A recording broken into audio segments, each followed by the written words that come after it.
Hal pertama yang kemudian menjadi ciri dan kelahiran filsafat adalah salah satunya, dan itu yang paling utama adalah perubahan berpikir. Ya, terima kasih. Terima kasih, dan perubahan paradigma berpikir yang dari pemikiran yang bersifat mitis atau mitos, itu lalu kemudian ke arah yang bersifat logos atau ke arah pemikiran-pemikiran tentang yang mengedepankan akal budi, rasio, dan seterusnya. Lalu selanjutnya bahwa di awal-awal pemikiran tekanan umumnya para filsuf prasokratis adalah apa yang kemudian dalam bahasa Yunani kemudian disebut dengan upaya-upaya pencarian sesuatu yang bersifat arche atau prinsip-prinsip atau asas-asas pertama dari semesta. Jadi ciri khas dari filsafat awal adalah bahwa dia tidak berkutat pada manusia sebagai lokus atau sebagai wilayah penelusuran dari atau inquiry atau fokus pembahasan mereka, tetapi berusaha untuk mencari tahu apa yang menjadi arche, prinsip pertama atau asas mula-mula dari adanya semesta, dan itu sangat beragam. Nanti Pak Dokter yang akan menjelaskan itu. Saya kira itu yang paling penting. Tetapi juga kemudian misalnya pengaruh dari filsafat mula-mula itu ikut mempengaruhi perkembangan pemikiran filsafat sekurang-kurangnya sampai saat ini. Misalnya Pitagoras, misalnya nanti kita akan lihat tentang kekekalan jiwa dari Pitagoras, tetapi juga dalam hukum-hukum matematiknya, dan yang akan sampai sekarang tetap relevan, atau tesis-tesisnya yang kemudian misalnya menyatakan bahwa segala sesuatu yang di semesta ini adalah akhir dari bilangan-bilangan yang semuanya dapat dihitung, gitu misalnya. Saya kira ini yang kemudian pemahaman kita bersama untuk kemudian sampai kepada ada gambaran. Saya kira kawan-kawan yang ada di kelas ini adalah teman-teman yang sudah mengakrabi filsafat. Jadi sekali lagi ini kemudian mungkin nanti di koreksi atau ditambahkan oleh sahabat saudara saya Pak Dokter bahwa ya kita refresh lah, kita atau katakanlah kita kembali lagi seperti pemula, untuk kemudian, tapi tidak apa-apa dengan kerendahan hati sama-sama kita mengatakan ayo kita sama-sama belajar mulai lagi dari awal, untuk belajar secara perlahan-lahan lagi. Pak Dokter, siap. Silakan. Iya. Siap.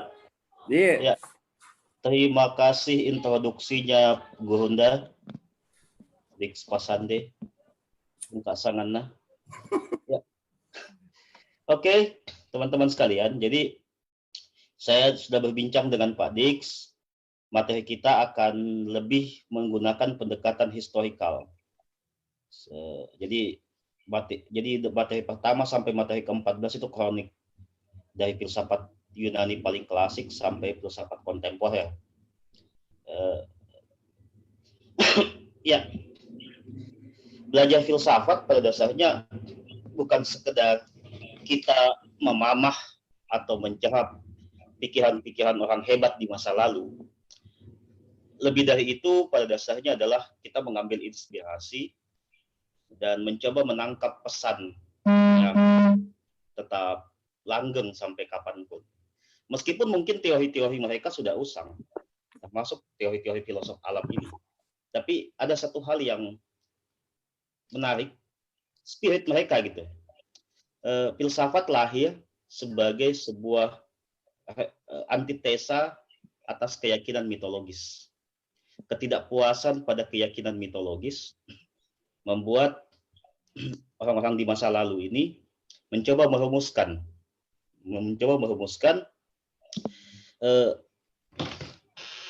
terlebih dahulu menyusun pertanyaan-pertanyaan dasar ya tentang apa itu arke dari alam semesta. Ya. Jadi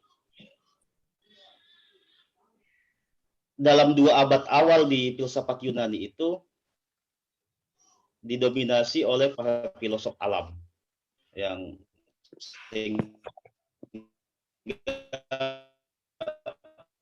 pada masa ini disebutnya alam sebagai yang dimaksud adalah alam secara universal.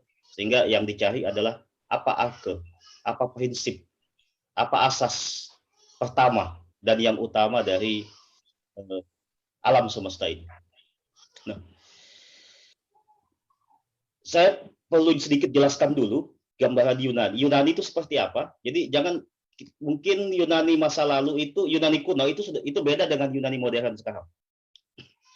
Ada beberapa nama untuk menyebut Yunani, Helen, Greece, dan Ionia. Helen, orang Yunani sendiri menyebut dirinya adalah Helen atau orang Elas. Artinya ini menunjukkan sebuah kesatuan kebudayaan dan bahasa. Jadi wilayah Yunani kuno itu tidak hanya mencakup Yunani modern sekarang, tapi berada pada 3 batasan benua, mulai dari Asia Kecil, Anatolia di Asia Kecil atau wilayah Turki sekarang, masuk sebagian wilayah Afrika bagian utara, kemudian di wilayah Eropa Timur sampai semenanjung Iberia, wilayah Italia Selatan, bagian Sisilia, Siprus, itu semua adalah wilayah Yunani. Mereka disatukan oleh kesatuan budaya Hellen, dan kesatuan bahasa. Meskipun masing-masing ini punya kedaulatan yang otonom masing sendiri. Ya kita kenal istilah negara polis ya, atau negara kota. Yang kurang lebih 200-an negara waktu itu, 200-an polis waktu itu. Jadi kalau dikatakan filsafat Yunani sebagai peletak dasar kebudayaan barat, ya bisa dikatakan demikian. Tapi Yunani sendiri di masa lalu tidak benar-benar sebagai merepresentasikan barat. Karena misalnya daerah Miletos sebagai awal mula dari filsafat Yunani ini justru berada di wilayah Anatolia atau Asia Kecil, Turki sekarang. Sehingga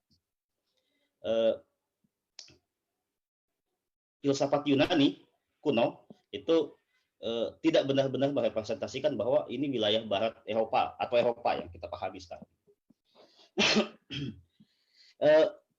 Orang Eropa menyebut Yunani itu Greece, yaitu sebuah daerah yang berada di utara Yunani sekarang. Wilayah utara yang dihuni oleh bangsa Grekos. Sehingga yang sekarang menjadi Yunani modern. Sehingga di dalam bahasa penyebutan Yunani disebut Greek. Kalau kita di Indonesia menyebut Yunani itu sebenarnya adopsi dari bahasa Arab. Penyebutan Arab untuk kata Ionia, yaitu pesisir barat Yunani kuno, yang sekarang itu masuk wilayah Anatolia dan sekitarnya atau wilayah Turki. Jadi itulah kira-kira perbedaan Yunani, Greek, dan Hellen. Kenapa disebut Yunani, kenapa disebut Greek, dan kenapa disebut Hellen. Jadi wilayah Yunani kuno, seperti saya katakan tadi, itu membentang luas, ya, dia merupakan satu kesatuan budaya dan bahasa. Nah, ada beberapa daerah di Yunani yang menjadi tempat asal mula lahirnya pikiran-pikiran filosofis. Yang pertama itu di sekitar abad ke-6 sebelum Masehi dari daerah Miletos di Asia Kecil. Orang yang pertama kali memulainya adalah seorang yang bernama Thales. Thales menjadi filosof pertama bukan karena teorinya, bukan sekedar karena teorinya, tapi Thales lah orang yang pertama menggunakan akal budi untuk menjawab problem ultima atau problem dasar dari problem asasi dari kehidupan manusia, yaitu apa arke dari alam semesta. Sehingga meskipun teorinya Thales ya mungkin sudah usang bahwa semesta itu berasal dari air, bumi itu berbentuk seperti cakram yang terapung-apung di atas air, ya mungkin teori itu sudah sangat usang, tapi Thales sebagai bapak filsafat tidak bisa dinafikan begitu saja, karena beliaulah yang pertama kali mengajukan pertanyaan, ya, mencoba keluar dari kerangkeng mitologis dan mencoba menyusun jawabannya sendiri dengan menggunakan pendekatan akal budi. Di masa yang sama sebenarnya di sekitar abad ke-6 Masehi ini, di Cina sudah ada filosof juga, ya, mungkin tentu saja dengan corak yang berbeda, yaitu Lao Tzu dan Konfusius yang hidup di sekitar abad ke-6 sebelum Masehi. Di India pada masa-masa ini juga sudah berkembang filsafat India dengan corak yang berbeda dengan filsafat Yunani. Makanya ada yang menengarai Thales ini, ya, apalagi kalau kita melihat posisi Miletos itu berada di perantara antara Asia dan Eropa dan Afrika, ya, sangat mungkin Thales ini dipengaruhi oleh pemikiran dari wilayah Asia dan Mesir, meskipun masih butuh referensi untuk membuktikan hal tersebut. Filosof yang kedua dari mazhab Miletos ini adalah Anaximandros. Thales itu hidup di tahun 625 sampai 545 sebelum Masehi. Beliau berumur 80 tahun dalam catatan sejarah. Anaximandros ini murid dari Thales, hidup 610 sebelum Masehi sampai 547 sebelum Masehi. Dia lebih muda dari Thales tapi lebih duluan wafat. Pertanyaan yang diajukan sama, apa arke dari alam semesta ini? Ya jawabannya dia berbeda dengan Thales. Anaximandros menjawab itu apairon, sesuatu yang tak terbatas. Ya. Konsep apairon ini menandai metafisika, ya, konsep metafisika pertama dalam tradisi filsafat, di mana filsafat sudah meletakkan konsep metafisis sebagai yang disebut sesuatu yang tak terbatas itu sebagai arke dari semesta raya. Anaximandros punya murid namanya Anaximenes, hidup 585 sampai 528 sebelum Masehi. Ya, lagi-lagi dia berbeda dengan gurunya dan kakek gurunya. Bagi Anaximenes, arke dari semesta adalah udara.